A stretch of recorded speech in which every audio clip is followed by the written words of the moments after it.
Welcome to daily fact. आज हम discuss करेंगे 22 जनवरी 2025 का द हिंदू। और द हिंदू में जितने भी पूरे के पूरे जो करंट अफेयर हैं आज उसको हम प्रॉपर एनालाइज करेंगे। हमारा टारगेट यहाँ पर प्रीलिम्स और मेंस दोनों को एक साथ में कवर करना है, और जनरल स्टडीज़ के भी जो टॉपिक्स इंपॉर्टेंट जो है वो लिंक कर रहे हैं न्यूज़ के साथ, उसको भी हम साथ के साथ में कवर कर रहे हैं। अगर आप हमारे साथ करंट अफेयर की क्लासेस में जुड़ना चाहते हैं या आप हमारे साथ किसी भी बैच में एनरोल होना चाहते हैं तो आप हमें कॉन्टैक्ट कर सकते हैं ऑन टेलीग्राम। तो सबसे पहले आज की इस वीडियो की हम शुरुआत करेंगे एक कोट के साथ। ये कोटेशन जो है वो APJ अब्दुल कलाम की है। उन्होंने कहा था कि small aim is a crime, have a great aim, यानी कि एक छोटा एम होना एक क्राइम है, इसलिए हमारा एम जो है वो बड़ा होना चाहिए। तो सबसे पहले हम बात करेंगे डोनाल्ड ट्रंप के बारे में। और रिसेंटली जो है वो अभी प्रेसिडेंट बने हैं, और ट्रंप 2.0 जब ये शुरू होती है, 47th प्रेसिडेंट ऑफ जो है वो, अगर हम बात करें US, वो बने हैं। तो अभी हमारे लिए इम्पॉर्टेंट हो जाएगा यहाँ से कि ट्रम्प का इम्पैक्ट क्या पड़ रहा है वर्ल्ड के ऊपर, इंडिया के ऊपर, इंडिया US के रिलेशंस के ऊपर किस तरह से जो है वो अभी चेंजेस देखने को मिलेंगे। तो ये कोर इम्पॉर्टेंट रहेगा। देखो, सबसे पहले अगर हम बात करें तो ट्रम्प ने ये अनाउंस किया है कि US सिटीजनशिप बाय बर्थ अब नहीं होगी, उसको ख़त्म करेंगे। Declare to end the US citizenship by birth, पहला पॉइंट तो ये हो गया। सेकंड, उसके बाद हमें याद रखना है कि इन्होंने अगेन एक थ्रेटन वार्निंग दी है कि 100% टैरिफ लगाएंगे ब्रिक्स कंट्री के ऊपर अगर वो अटेम्प्ट करते हैं डॉलर को अवॉइड करना, कि अगर वो क्या करते हैं, डॉलर को अवॉइड करते हैं करेंसी में ट्रेड के लिए। अभी ब्रिक्स कंट्रीज प्लान कर रही थी कि पॉसिबिलिटी देखते हैं किस तरह से जो है वो लोकल करेंसीज में ट्रेड एंड कॉमर्स को प्रमोट किया जाए, तो उसके रिगार्डिंग जो है फिर ये स्टेटमेंट बनती है। देन उसके बाद जो इंपॉर्टेंट रहेगा, हमें जो याद रखना है, जो हमारे लिए एग्जाम पॉइंट ऑफ व्यू से भी इंपॉर्टेंट है, तो सबसे पहले तो ट्रम्प 2.0, देन इंडिया US के रिलेशंस, क्वाड, I2U2, G20 और पेरिस एग्रीमेंट। इवन WHO भी यहाँ से इंपॉर्टेंट हो जाता है, क्योंकि इन्होंने कहा है कि WHO को भी हम जो है वो एग्जिट कर देंगे। पेरिस एग्रीमेंट को लीव करने की बात की है रिगार्डिंग द क्लाइमेट चेंज है, जो कि 2015 में COP21 के टाइम पे जो है वो फॉलो किया गया था, पेरिस में हुआ था। और इसमें सस्टेनेबल डेवलपमेंट गोल्स के रिगार्डिंग भी कंसेप्ट आता है। फिर G20 भी इसलिए इंपॉर्टेंट होगा क्योंकि US का काफ़ी डोमिनेशन रहता है। I2U2 India, Israel, UAE, USA। तो ये ग्रुपिंग है। अभी इस पर क्या इंपैक्ट रहता है। क्वाड की अगर हम बात करें तो इंडिया, ऑस्ट्रेलिया, USA और जापान, तो ये भी एक कंसर्न रहता है। फिर US और इंडिया के बीच में डील्स जो है वो किस तरह से होगी, डिप्लोमेटिक स्ट्रेटेजिक, या फिर अगर हम बात करें इकोनॉमिक लेवल पर, तो ये हमारे लिए इंपॉर्टेंट रहने वाला है। देन उसके बाद नेक्स्ट हम बात करेंगे यहाँ पे अब ट्रम्प की अनाउंसमेंट के बारे में। उन्होंने कहा है कि वो क्या करेंगे, वुड एग्जिट WHO। तो इसके रिगार्डिंग फिर जो WHO के डायरेक्टर जनरल है टेड्रोस घेब्रेयेसस, उन्होंने ये कहा है कि US को एक बार दोबारा से फिर से सोच लेना चाहिए। क्या वो सच में वो डर गए हैं, क्योंकि US क्या कर रहा है, फंडिंग प्रोवाइड करता है WHO के लिए, तो फंडिंग का सोर्स जो है वो कंसर्न हो सकता है, उसके लिए चैलेंजेस पड़ सकते हैं। देन उसके बाद जगदीप धनखड़, जो कि वाइस प्रेसिडेंट ऑफ इंडिया है और एक्स ऑफिसर चेयरमैन भी होते हैं राज्यसभा के, इन्होंने कहा है कि राइजिंग इलीगल माइग्रेशन, जो इलीगल माइग्रेशन है उसकी वजह से जो भारत में जो इलेक्शंस होते हैं, इलेक्शन जो मैकेनिज्म है वो अपसेट हो रहा है, वो काफ़ी इफेक्ट हो रहा है। दिस इज़ ट्रू, क्योंकि हम इससे कैसे को लिंक कर सकते हैं, फेक वोटर ID कार्ड से।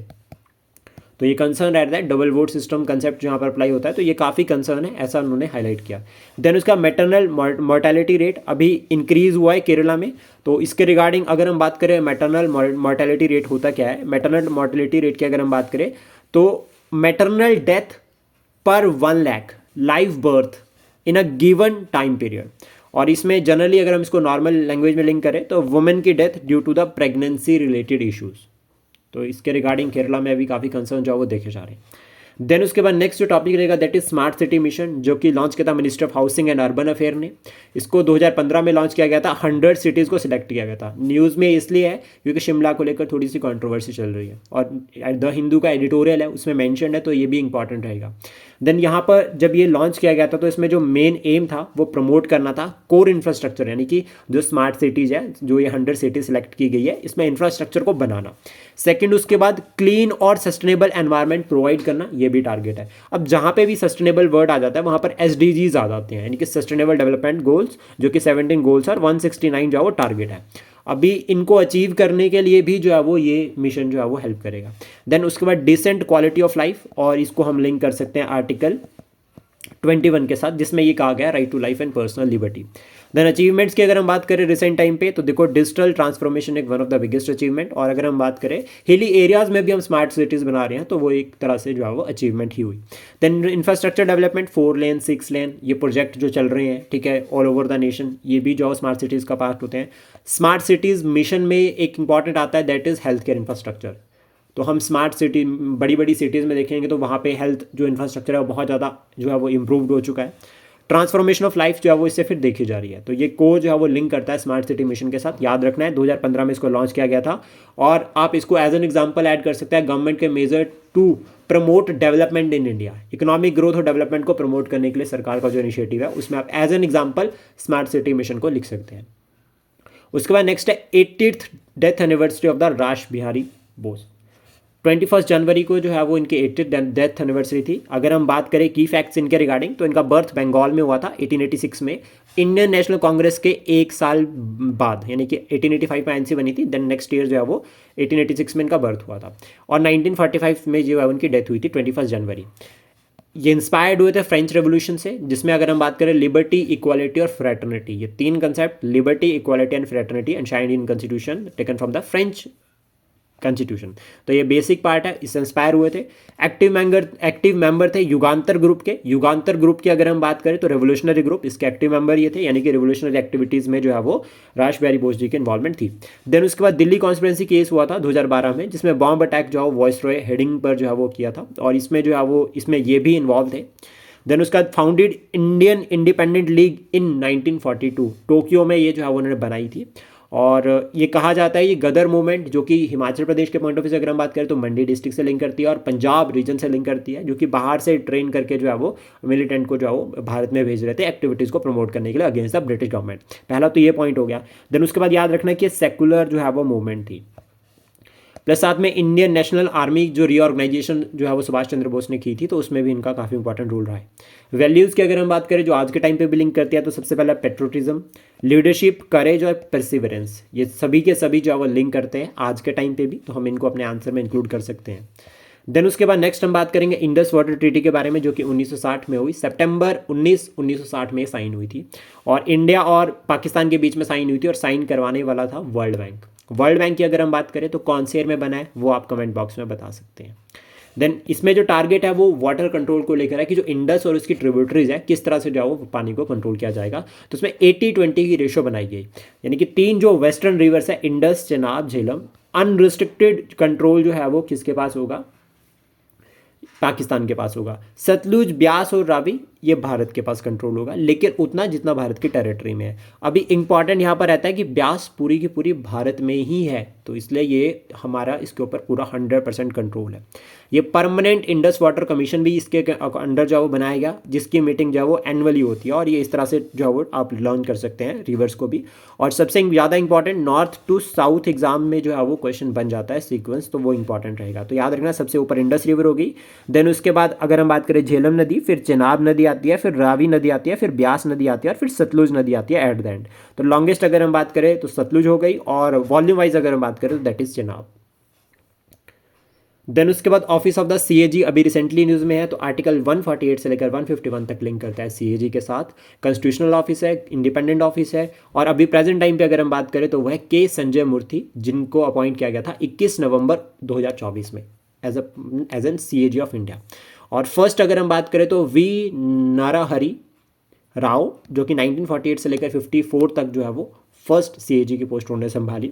और सीएजी की अगर हम बात करें तो प्रेसिडेंट ऑफ इंडिया अपॉइंट करते हैं, head of the Indian audit and account department होते हैं ये। टेन्योर अगर हम बात करें तो 6 साल का, और जब तक 65 की एज नहीं हो जाती। रिमूवल की अगर हम बात करें तो प्रेसिडेंट ऑफ इंडिया रिमूव करते हैं। इंडिपेंडेंट ऑफिस होता है, कैसे पता चलता है इंडिपेंडेंट ऑफिस है, तो इनका जो चार्जेस जो एक्सपेंसेस होते हैं, सैलरी अलाउंसेस जितने भी, वो चार्ज होते हैं, वोटेड नहीं होते। रिमूवल प्रोसेस जो है वो सिमिलर होती है जैसे सुप्रीम कोर्ट के जज को रिमूव किया जाता है, यानी कि प्रेसिडेंट के प्लेजर पर ऑफिस नहीं होल्ड करते हैं। कोई भी इनकी मिनिस्ट्री नहीं होती है जिसको ये रिप्रेजेंट करे, इंडिपेंडेंट ऑफिस है। और इंपॉर्टेंट रहता है कि रिपोर्ट जो है वो प्रेसिडेंट ऑफ इंडिया को सबमिट करते हैं, फिर प्रेसिडेंट ऑफ इंडिया पार्लियामेंट में रखते हैं, और पब्लिक अकाउंट कमेटी जो फिर इस रिपोर्ट को स्टडी करती है। देन उसके बाद इंडिया और फ्रांस के बारे में बात करेंगे, आजकल काफ़ी न्यूज़ में चल रहा है। तो इसमें देखो सबसे पहले बेसिक आपको याद रखना है कि ठीक है 1947 में भारत आज़ाद हुआ था, एक्सेप्टेड, उसके बाद थोड़े बहुत रिलेशन जो है वो बनने शुरू हो गए, लेकिन जो बूस्ट मिला वो बायलेटरल रिलेशंस को 1998 में मिला, जब फ्रांस ने सपोर्ट किया भारत में, जो भारत जो न्यूक्लियर एनर्जी को प्रमोट करने के लिए जो वो टेस्ट कर रहा था, तो उसमें भारत को जो वो इनडायरेक्टली फ्रांस ने सपोर्ट किया, या डायरेक्टली भी कह सकते हैं इस तरह से, मतलब न्यूक्लियर एनर्जी सिविलियन पर्पस के लिए सपोर्ट किया। Then recent point of view पे चलते हैं, थोड़ा सा हिस्टोरिकल पॉइंट ऑफ व्यू छोड़ देते हैं यहाँ पे, और इसमें अगर हिस्टोरिकल पॉइंट ऑफ व्यू से पढ़ना है तो फ्रेंच रेवोल्यूशन को पढ़ सकते हैं, जिसमें लिबर्टी, इक्वालिटी, फ्रेटर्निटी हमारे संविधान में मेंशन है। ISA की अगर हम बात करें, इंटरनेशनल सोलर अलायंस 2015 में ये साइन हुई थी, और सबसे इंपॉर्टेंट बात कि भारत और फ्रांस का इनिशिएटिव है। ट्रॉपिक ऑफ कैंसर और कैप्रिकॉन के बीच में जितने भी कंट्रीज है वो सभी इसका मेंबर बन सकती है, हालांकि बाहर की जो कंट्रीज है वो भी इसका मेंबर बन सकती है। ऑब्जेक्टिव क्या है? रिन्यूएबल एनर्जी को प्रमोट करना, और रिन्यूएबल एनर्जी के रिगार्डिंग अगर हम बात करें तो भारत का टारगेट है एक 500 गीगावाट एनर्जी बाय 2030 अचीव करनी है हमें रिन्यूएबल सोर्सेज से। AI समिट अभी रिसेंटली जो है वो पेरिस में होगा फरवरी 2025 में, जहाँ पर जाओ प्राइम मिनिस्टर भी जाएंगे। तो इसके रिगार्डिंग ये कहा गया है कि न्यूक्लियर डील सिविलियन पर्पस के लिए फिर जब प्रेसिडेंट ऑफ इंडिया आएंगे तो वो बात कर लेंगे, ऐसा हमारे फॉरेन सेक्रेटरी ने कहा। इंडियन ओशन रीजन को लेकर काफ़ी कंसर्न चल रहे हैं, तो दोनों कंट्रीज़ जो है वो काफ़ी कॉपरेट कर रही है इंडियन ओशन रीजन में, क्योंकि फ्रेंच की ओवरसी टेरिटरीज है इंडियन ओशन रीजन में। और फ्रेंच की अगर हम बात करें तो फ्रेंच के पास सबसे ज़्यादा जो है वो आपके अगर हम बात करें तो टाइम जोन्स भी फ्रांस के पास ही है, टोटल 12 है, ये ध्यान रखना। देन उसके बाद डेमोक्रेटिक वैल्यूज़ की अगर हम बात करें इसमें, तो सेकुलरिज्म को लेकर काफ़ी चर्चा रहती है, क्योंकि फ्रांस जो है वो नेगेटिव सेकुलरिज्म को फॉलो करता है और इंडिया पॉजिटिव सेकुलरिज्म को फॉलो करता है। नेगेटिव मतलब वो स्ट्रिक्टली सेपरेट करते हैं रिलीजन को गवर्नमेंट के साथ, स्टेट से जो है वो स्ट्रिक्टली सेपरेट, लेकिन भारत सभी रिलीजन को एक्सेप्ट करता है। देन टेररिज्म से फ्रांस भी परेशान है, भारत भी परेशान है, और साइबर क्राइम्स बहुत ज़्यादा इंक्रीज हो रहे हैं, तो ये भी जो है वो दोनों के बीच में कॉपरेटिंग जो है वो एजेंडा रहता है। नेक्स्ट उसके बाद हम बात करेंगे कुछ इंपॉर्टेंट करंट अफेयर की, क्विक रिवीजन के अंदर इसको कवर करेंगे। तो हेल्थी इंडिया हैप्पी इंडिया जो है वो इनिशिएटिव, ये रिपब्लिक डे के टाइम पे शुरू किया गया है। इस टाइम पे 15 डेज वेबिनार सीरीज है ये, और इसका विजन क्या है? प्रिवेंटिंग इलनेस प्रमोटिंग वेलनेस, जो है वो यहाँ पर जो है वो कोर जो है वो टारगेट है इस कैंपेन का। तो ये कैंपेन को आप as an answer as an example अपने आंसर में इंक्लूड कर सकते हैं, स्पेशली जब सरकार के कुछ ऐसे इनिशिएटिव जिसमें जो है वो लोगों का पार्टिसिपेशन भी इंक्रीज हो रहा है with respect to the health sector. Then उसके बाद INSA फेलोशिप फॉर 2025, ये अवॉर्डेड किसको दिया है अवार्ड? डॉक्टर कृष्णा एले को, और ये फाउंडर है भारत बायोटेक के, इनको ये अवार्ड मिला है 2025 के लिए। देन उसके बाद हम बात करेंगे उत्तराखंड के बारे में। तो उत्तराखंड ने अभी क्या किया है, आइसलैंड के साथ जो है वो एक MOU या पार्टनरशिप साइन की है with respect to the development of geothermal energy resources. Geothermal energy resources के रिगार्डिंग जो है वो इन दोनों ने जो है वो एक जो है वो पार्टनरशिप यानी कि एक एग्रीमेंट जो है वो साइन किया। इसमें टारगेट क्या है? जियोथर्मल यानी कि renewable source of energy. That means कि जो नेट जीरो का हमारा टारगेट है 2070 तक, कि हमें 2070 तक जो है वो नेट जीरो का टारगेट अचीव करना है, उसमें ये की रोल प्ले करेगा। नेक्स्ट उसके बाद हम बात करेंगे रिगार्डिंग द IMF ने अभी रिवाइज किया है इंडिया की जो GDP ग्रोथ है उसके रिगार्डिंग 2025 के लिए, और कहा है 6.5% ग्रो करेगा। प्लस साथ में एक छोटा सा चैलेंज भी उन्होंने बताया कि हमारे यहाँ पर इंडस्ट्रियल जो है वो स्लो डाउन देखने को मिल रहा है। देन उसके बाद विजय हजारे ट्रॉफी 2024-25 की अगर हम बात करें तो 5th टाइम जो है वो कर्नाटका जीत गया है, और विदर्भा को डिफीट किया उन्होंने 36 रन से। देन CRPF के न्यू DG अभी अपॉइंट हुए हैं ज्ञानेंद्र प्रताप सिंह, और ये रहेंगे अपने ऑफिस में 30 नवंबर 2027 तक। देन उसका virgin coconut oil GI tag मिला है रिसेंटली इनको, और ये अंडमान से लिंक कर रहे हैं। देन उसके बाद नेक्स्ट हम बात करेंगे खो खो वर्ल्ड कप के बारे में, जो कि न्यू दिल्ली में हुआ था, और मेंस टाइटल और वुमेन टाइटल दोनों ही भारत ने जीते हैं इसमें, तो भारत के लिए बहुत बड़ी अचीवमेंट है ये।